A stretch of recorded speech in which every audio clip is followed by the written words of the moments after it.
Kamu pikir kamu bisa seenaknya di sini? Kamu tidak berguna. Pergi dari hadapan saya sekarang.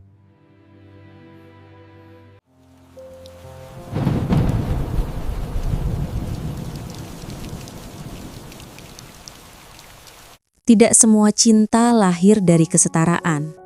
Ada cinta yang tumbuh dari perbedaan cara hidup, perbedaan latar belakang, bahkan perbedaan yang kelak menjadi ujian terberat. Inilah kisah tentang seorang pria yang tak punya apa-apa dan seorang wanita yang memiliki segalanya, kecuali kebebasan memilih cinta. Pagi itu matahari baru saja naik. Di sebuah rumah kecil yang catnya mulai pudar, seorang pemuda bernama Arman, usia 24 tahun, bersiap memulai harinya. Kemejanya sederhana, celananya sudah lama ia miliki. Namun wajahnya bersih dan matanya tenang.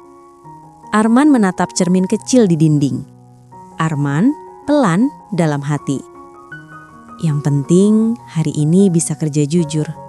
Ia keluar rumah, mengunci pintu perlahan, menyapa tetangga dengan senyum sopan. Arman bukan orang kaya. Ia tak punya jabatan, tak punya tabungan besar. Namun ia memiliki sesuatu yang sering diremehkan orang, kesabaran.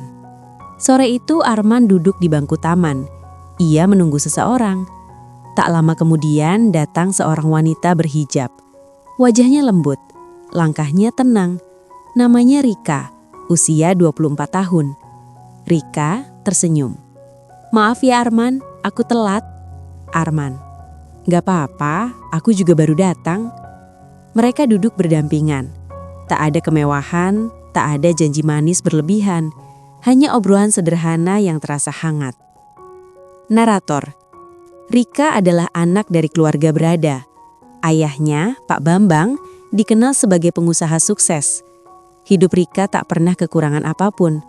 Namun hatinya justru memilih pria sederhana di sisinya. "Rika, kamu kelihatan capek?" Arman tersenyum kecil.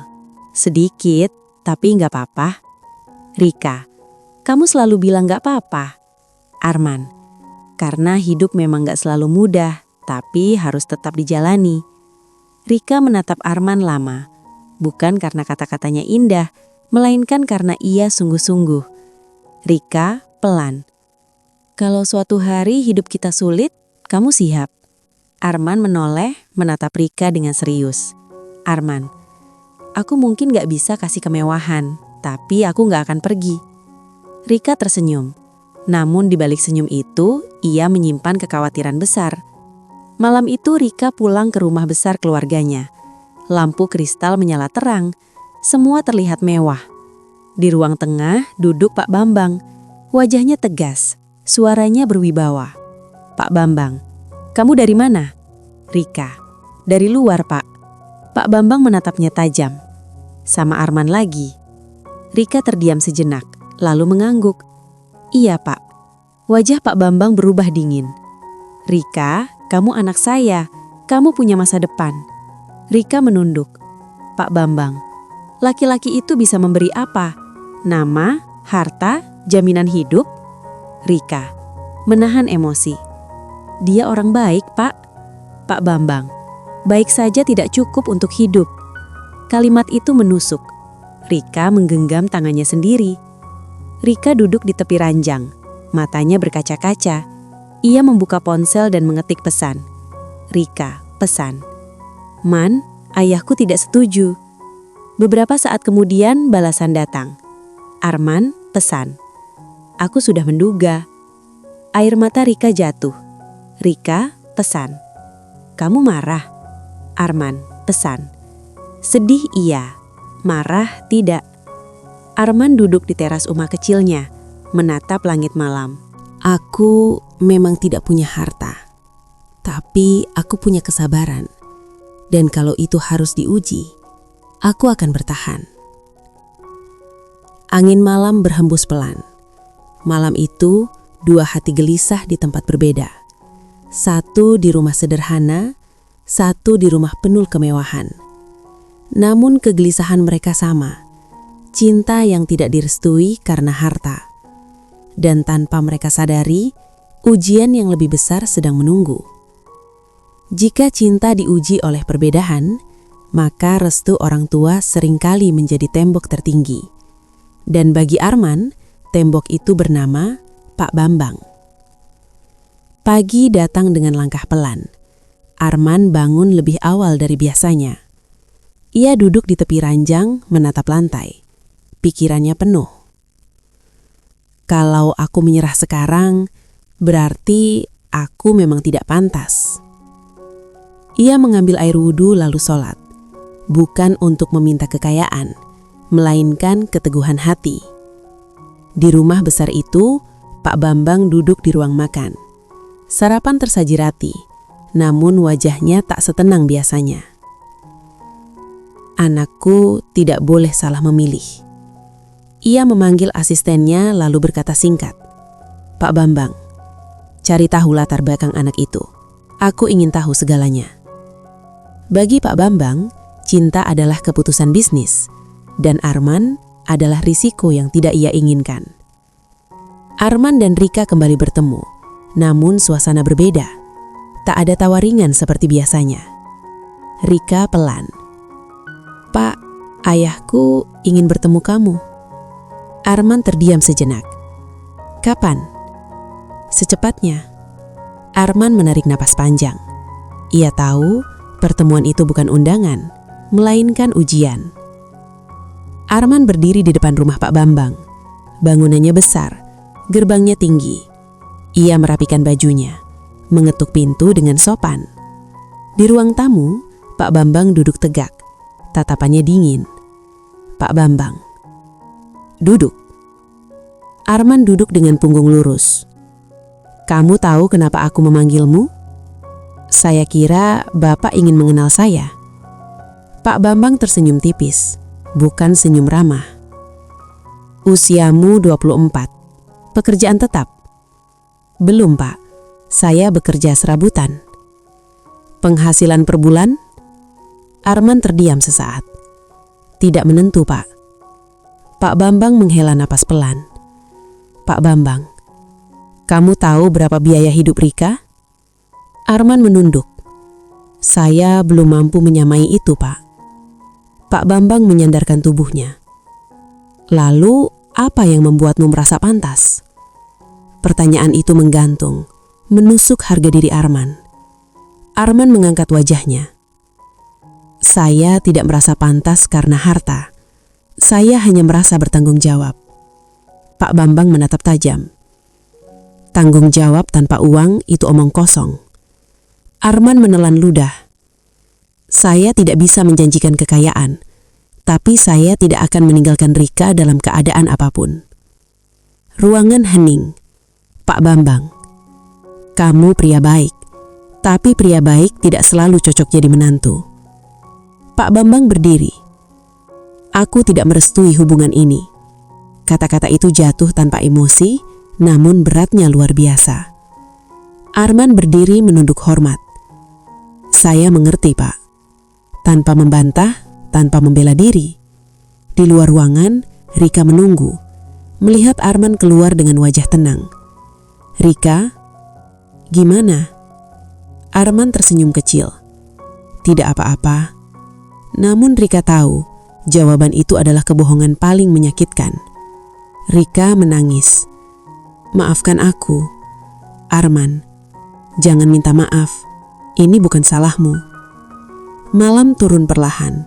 Arman duduk sendiri. Ia membuka dompetnya. Isinya tipis, namun hatinya tetap utuh. "Aku boleh miskin, tapi aku tidak boleh menyerah." Hari itu, restu belum datang. Yang datang justru keraguan, penolakan, dan rasa tidak dianggap. Namun di balik semua itu, kesabaran Arman belum runtuh. Karena ia tahu, perjalanan ini belum selesai. Ada cinta yang tumbuh dengan sorak-sorai. Ada pula cinta yang lahir dalam diam. Tanpa restu, tanpa tepuk tangan, hanya bermodalkan keyakinan. Dan cinta Arman serta Rika adalah yang kedua. Pagi itu, Rika duduk di depan cermin. Hijabnya sudah rapi, Namun matanya sembab. Ia menatap pantulan wajahnya sendiri. Apakah aku egois kalau tetap memilihnya? Ketukan pelan terdengar di pintu. Seorang kerabat perempuan masuk. Rika, kamu yakin dengan keputusan ini? Rika menarik napas panjang. Aku yakin dengan Arman, meski aku tidak yakin dengan reaksi ayah. Di tempat berbeda, Arman berdiri di depan cermin kecil. Bajunya sederhana, namun bersih. Ibunya menatap dengan mata berkaca-kaca. Ibu nggak bisa kasih apa-apa selain doa. Arman menggenggam tangan ibunya. Itu sudah lebih dari cukup, Bu. Ibunya mengangguk, menahan tangis. Akad nikah berlangsung di tempat sederhana. Tidak ada gedung mewah, tidak ada pesta besar. Hanya keluarga dekat dan beberapa sahabat. Rika duduk dengan kepala tertunduk. Arman mengucap ijab qabul dengan suara mantap. Sah. Air mata Rika jatuh. Bukan karena sedih, melainkan lega. Namun satu kursi di ruangan itu kosong. Kursi untuk seorang ayah. Arman dan Rika duduk berdampingan. Tangan mereka saling menggenggam. Maaf ya, ayah nggak datang. Yang penting kamu di sini. Rika menunduk. Hatinya perih. Di rumah besar itu, Pak Bambang duduk sendirian. Ponselnya berbunyi. Kabar pernikahan itu sudah sampai. Ia memejamkan mata. Anakku memilih jalan yang salah. Ia berdiri, berjalan mondar-mandir. Bukan marah, melainkan kecewa. Arman dan Rika menempati rumah kecil. Semua serba terbatas. Pagi hari, Arman berangkat kerja. Rika memasak dengan peralatan seadanya. Maaf ya, menunya cuma ini. Ini sudah luar biasa. Mereka tertawa kecil. Bahagia sederhana. Beberapa minggu kemudian, ada acara keluarga Pak Bambang. Rika mengajak Arman datang. Di rumah besar itu, tatapan mata terasa dingin. Pak Bambang hanya mengangguk singkat. Duduk. Tak ada sapaan hangat. Tak ada pelukan. Arman duduk dengan sopan. Ia menunduk, menahan rasa. Di tengah obrolan keluarga, Pak Bambang berbicara datar. Rika terbiasa hidup nyaman. Sekarang hidupnya pasti berat. Ruangan hening. Rika menoleh ke Arman. Arman tetap diam. Pak Bambang melanjutkan. Pilihan hidup memang punya konsekuensi. Arman menggenggam tangan di bawah meja. Namun wajahnya tetap tenang. Di perjalanan pulang, Rika menangis pelan. Maafkan aku, kamu harus menerima semua ini. Arman mengemudi tanpa berkata-kata. Lalu ia berhenti menoleh. Aku memilih kamu, dan aku siap dengan semuanya. Rika menatapnya penuh haru. Malam itu, Arman sholat sendirian. Ia menengadah lama. Aku harus direndahkan, kuatkan hatiku. Aku hanya ingin menjaga keluargaku. Pernikahan mereka telah sah, namun restu belum datang. Yang tersisa hanyalah keyakinan dan kesabaran yang terus diuji. Dan tanpa mereka sadari, ujian yang lebih berat akan segera dimulai. Tidak semua hinaan diucapkan dengan suara keras. Ada yang disampaikan lewat tatapan sopan. Ada yang diselipkan dalam kata-kata sopan.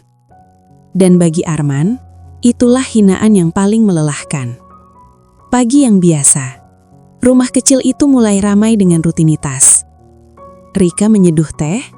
Arman mengenakan sepatunya yang mulai usang. Kamu yakin sepatumu masih kuat? Masih, selama jalannya belum berlubang. Rika tertawa kecil. Namun matanya menyimpan khawatir. Hari itu ada acara keluarga Pak Bambang. Rika datang bersama Arman. Mobil mereka berhenti di deretan mobil mewah. Mobil Arman tampak paling sederhana. Tatapan mulai berdatangan. Bukan ramah, melainkan menilai. Pak Bambang duduk di tengah. Beberapa kerabat mengelilinginya. Pelan, menyindir. Rika sekarang sederhana sekali ya hidupnya.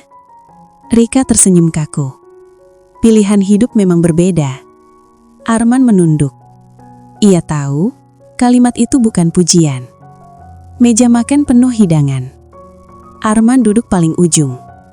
Pak Bambang melirik Arman. Biasanya kerja apa sekarang? Apa saja, Pak? Oh, begitu. Kalimat singkat, namun menghantam harga diri. Rika menggenggam tangan Arman di bawah meja. Seorang kerabat lain berbicara lantang. Anak saya baru beli rumah lagi. Semua tersenyum. Pak Bambang mengangguk. Lalu menoleh ke Arman. Kamu pasti belum sampai ke situ. Arman menyenyum sopan. Belum, Pak. Tidak ada pembelaan. Tidak ada penjelasan. Setelah makan, Rika berdiri. Yang penting kami cukup dan saling menjaga. Ruangan hening. Pak Bambang menatap Rika. Matanya tajam. Hidup bukan cuma soal cukup. Rika terdiam. Ia tahu ayahnya belum luluh. Rika masuk ke kamar tamu. Menutup pintu. Air matanya jatuh. Arman menyusul. Kalau berat, kita pulang. Bukan aku yang berat. Tapi caraku melihat kamu diperlakukan seperti ini. Arman menghela napas. Aku sudah terbiasa. Kalimat itu membuat Rika semakin sakit. Di ruang lain, Pak Bambang berbicara dengan kerabat. Aku hanya ingin Rika tidak salah jalan. Kadang cinta membuat orang lupa diri. Pak Bambang mengangguk. Baginya, Arman adalah kesalahan. Mobil berjalan pelan di malam hari. Rika menatap keluar jendela. Kamu marah sama ayahku? Tidak. Sedih? Iya. Tapi aku tidak akan menyerah. Rika menutup wajahnya. Malam itu, Arman sholat. Lebih lama dari biasanya. Jika aku harus direndahkan, tolong jangan biarkan hatiku ikut rendah. Hari demi hari berlalu. Penghinaan itu tidak berhenti. Bukan dengan kata kasar, melainkan dengan sikap yang meremehkan.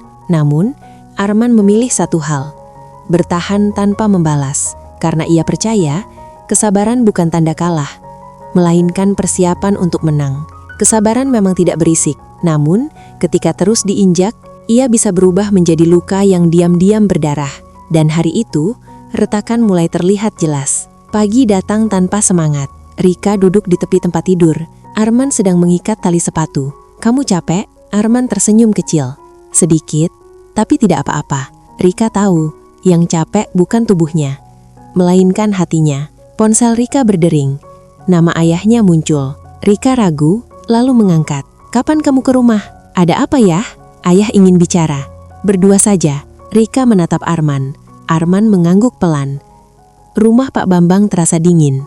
Bukan karena AC, tapi karena suasana. Pak Bambang duduk tegak. Rika, ayah tidak mau hidupmu susah. Aku tidak merasa susah. Kamu berbohong pada dirimu sendiri. Rika menahan napas. Arman tidak akan pernah sejajar dengan kita. Kalimat itu jatuh keras. Kenapa ayah selalu mengukur orang dari harta? Karena harta adalah bukti kemampuan. Air mata Rika menggenang. Rika berdiri. Kalau begitu, ayah tidak pernah benar-benar mengenal Arman.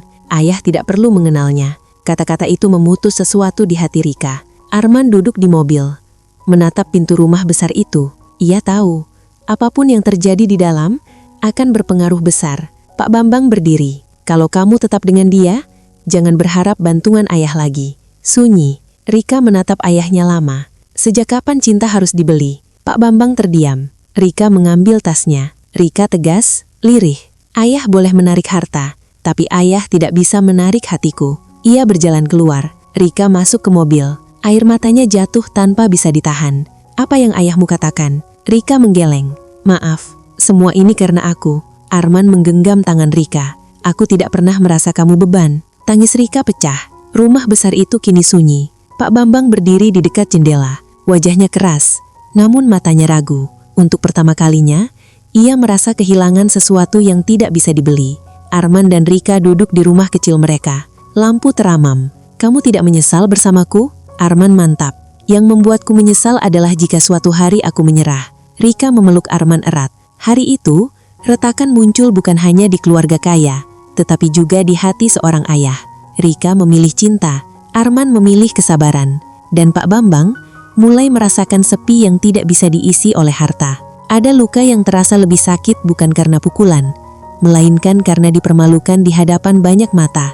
Dan hari itu, Arman mengalaminya. Arman berdiri di halaman proyek, pakaiannya sederhana, tangannya kasar oleh kerja keras. Beberapa rekan kerja bercanda, namun tatapan mereka berubah saat sebuah mobil mewah berhenti. Pak Bambang turun dari mobil, semua terdiam. Ia menatap sekeliling, lalu berhenti tepat di depan Arman. "Kamu Arman?" "Iya Pak." Pak Bambang senyum tipis. "Jadi ini tempatmu bekerja?" Beberapa orang mulai memperhatikan. Pak Bambang keras, "Pantas saja hidupmu tidak pernah naik." Sunyi. Arman menelan ludah. "Kamu tahu tidak, anak buah seperti kamu tidak pantas bermimpi tinggi." Beberapa orang saling pandang. Arman menunduk. "Maaf kalau saya mengecewakan." Jawaban itu membuat Pak Bambang makin dingin. "Jangan bawa nama keluargaku lagi." Arman mengangguk, tidak membela diri, tidak membalas. Namun dadanya sesak. Pak Bambang pergi. Suasana kembali berjalan. Namun bisikan mulai terdengar. "Dia menantu orang kaya. Kasihan, diremehkan begitu." Arman menunduk lebih dalam. Rika mendapat kabar dari teman. Wajahnya pucat. Ia langsung mendatangi Arman. Arman sedang sendirian. Rika menghampiri. "Kenapa kamu tidak cerita? Aku tidak ingin kamu terluka." Air mata Rika jatuh.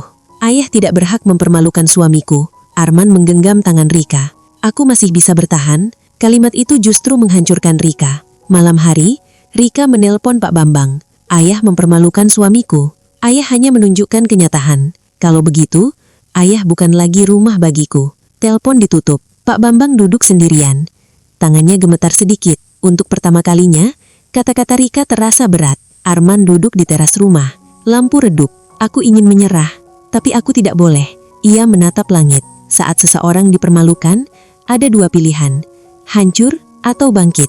Dan malam itu, Arman membuat janji yang tidak ia ucapkan pada siapapun. Rika duduk di samping Arman. "Aku memilih kamu. Bahkan jika dunia menertawakan kita." Arman memeluk Arman erat. Pak Bambang menanam luka. Arman memendamnya. Namun luka yang dipendam bisa berubah menjadi kekuatan yang suatu hari mengguncangkan semua orang. Tidak semua kebangkitan disaksikan banyak orang. Sebagian terjadi dalam diam, saat dunia mengira seseorang telah kalah. Dan Arman memilih bangkit tanpa sorak. Pagi datang. Arman bangun lebih awal dari biasanya. Ia duduk di lantai, membuka buku catatan lama, coretan-coretan rencana, ide-ide kecil yang dulu ia pendam. "Aku tidak bisa menunggu kemajikan." Ia menatap Rika yang masih tertidur. Wajah itu membuatnya berdiri lebih tegak. Di dapur sederhana, Rika memperhatikan Arman. "Kamu terlihat berbeda." "Aku hanya ingin mencoba lagi." Rika mengangguk, penuh percaya. Arman mulai bekerja lebih keras. Ia menerima pekerjaan tambahan, mengorbankan waktu istirahat. Tidak ada yang memuji, tidak ada yang tahu. Malam hari, Arman pulang dengan tubuh lelah. Tangannya gemetar. Rika menyodorkan segelas air. "Aku bangga padamu." Kata itu lebih berharga dari emas. Arman mulai menyisihkan uang. Sedikit demi sedikit, ia mencatat setiap rupiah. Bukan jumlahnya yang besar, tapi niatnya yang teguh. Sementara itu, Pak Bambang duduk di ruang kerjanya. Tatapannya kosong. Bayangan Rika terlintas, namun gengsi menahannya. Pak Bambang memandangi foto lama. Rika kecil tertawa. Tangannya bergetar. Namun ia menghela napas panjang dan menyingkirkan foto itu. Arman hampir menyerah saat rencana kecilnya gagal pertama kali. Ia duduk menunduk. Mungkin ayah Rika benar. Rika memeluk Arman dari belakang. "Kalau semua mudah, tidak akan ada cerita." Arman mengangguk perlahan. Arman bangkit. Ia memperbaiki rencananya, belajar dari kegagalan. Kesabaran bukan berarti diam. Ia adalah kerja yang terus berjalan. Beberapa minggu berlalu, Arman tersenyum untuk pertama kali saat melihat hasil kecil dari usahanya. Tidak besar, namun nyata. Arman dan Rika berdoa bersama. Sunyi, penuh harap. Di kejauhan, Pak Bambang mulai merasakan bahwa kesunyiannya lebih berat dari yang ia kira. Dan di sisi lain, Arman perlahan menata hidupnya. Tidak semua kemenangan terdengar keras. Sebagian hanya berbisik pada waktu. Namun bisikan itulah yang suatu hari menjadi gema. Tidak semua kemenangan datang lewat balas dendam. Sebagian hadir lewat ketulusan yang bertahan lebih lama daripada ego manusia. Dan saat itulah semua berakhir. Malam itu hujan turun deras. Pak Bambang terbangun dengan napas berat. Dadanya terasa sesak. Ia mencoba berdiri, namun tubuhnya roboh. Sunyi, tak ada yang menjawab panggilannya. Telepon Rika berdering dini hari. Suara dokter tenang. Pak Bambang masuk rumah sakit. Kondisinya lemah. Rika terdiam. Tangannya gemetar. Arman berdiri di sampingnya. Rika menatap Arman. "Kita harus ke sana." Arman mengangguk tanpa satu kata pun. Pak Bambang terbaring lemah. Wajahnya pucat. Tidak ada wibawa, tidak ada kekuasaan. Hanya seorang ayah tua. Ia membuka mata, melihat Arman berdiri di sana. Pak Bambang mencoba berbicara, namun suaranya tercekak. "Pak Bambang, lirih. Kamu masih di sini?" Arman mendekat. "Saya menantu Bapak, itu tidak berubah." Air mata menggenang di mata Pak Bambang. Pak Bambang menangis. Tangis yang selama ini ia sembunyikan. "Pak Bambang, ayah salah. Ayah terlalu sombong." Rika menggenggam tangan ayahnya. "Pak Bambang pada Arman, kamu tidak pernah melawan, padahal ayah melukaimu." "Arman, saya hanya ingin menjaga keluarga." Pak Bambang menutup mata terisak. Beberapa minggu berlalu, Pak Bambang perlahan membaik. Dan Arman, tanpa disadari, usaha kecilnya berkembang. Tidak besar, namun stabil. Pak Bambang mulai sering datang. Bukan dengan perintah, bukan dengan sindiran, melainkan dengan diam. Ia melihat Arman bekerja, melihat caranya memperlakukan Rika. Suatu sore, Pak Bambang berdiri di depan Arman. Pak Bambang tunduk. "Ayah minta maaf, bukan sebagai orang kaya, tapi sebagai ayah." Arman terdiam, lalu membalas dengan satu kalimat. "Saya sudah memaafkan sejak lama." Rika menatap mereka berdua. Air matanya jatuh, bukan karena sakit, melainkan lega. Arman tidak membuktikan diri dengan harta. Ia membuktikan diri dengan kesabaran. Pak Bambang tidak kalah karena usia atau sakit. Ia kalah oleh ketulusan. Dan Rika menjadi jembatan antara cinta dan keluarga. Pada akhirnya, yang membuat seseorang layak dihormati bukanlah apa yang ia miliki, melainkan bagaimana ia bertahan saat tidak memiliki apa-apa.